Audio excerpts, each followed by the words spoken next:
AI গল্প বাংলা। কলকাতার এক ব্যস্ত বিকেল। আকাশটা একটু মেঘলা, হালকা বাতাস বইছে। রাস্তায় মানুষের ভিড়, সবাই নিজের কাজে ব্যস্ত। ওই ভিড়ের মাঝেই দাঁড়িয়েছিল অয়ন, হাতে একটা পুরনো বই, চোখে হালকা ক্লান্তি। হঠাৎই পাশ থেকে একটা মিষ্টি কণ্ঠ, মাফ করবেন, এই বাসটা কি গড়িয়াহাট যাবে? অয়ন ঘুরে তাকালো। সামনে দাঁড়িয়ে এক মেয়ে, চোখে শান্ত সৌন্দর্য, মুখে হালকা হাসি। হ্যাঁ যাবে, অয়ন বলল।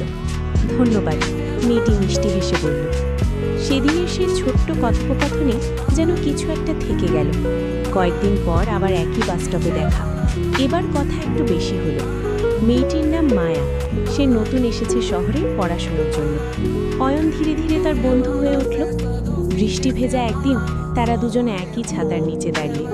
তুমি কি বৃষ্টিতে ভিজতে ভালোবাসো? মায়া জিজ্ঞেস করল। ভালোবাসি, তবে আজ থেকে তোমার সাথে ভিজতে বেশি ভালো লাগবে, অয়ন হেসে বলল। মায়া একটু লজ্জা পেল। দিন যেতে লাগলো, বন্ধুত্ব ধীরে ধীরে ভালোবাসায় বদলে গেল।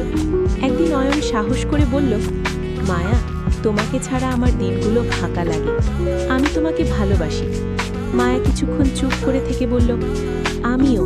অনেক লাইক, শেয়ার আর সাবস্ক্রাইব করতে ভুলবেন না।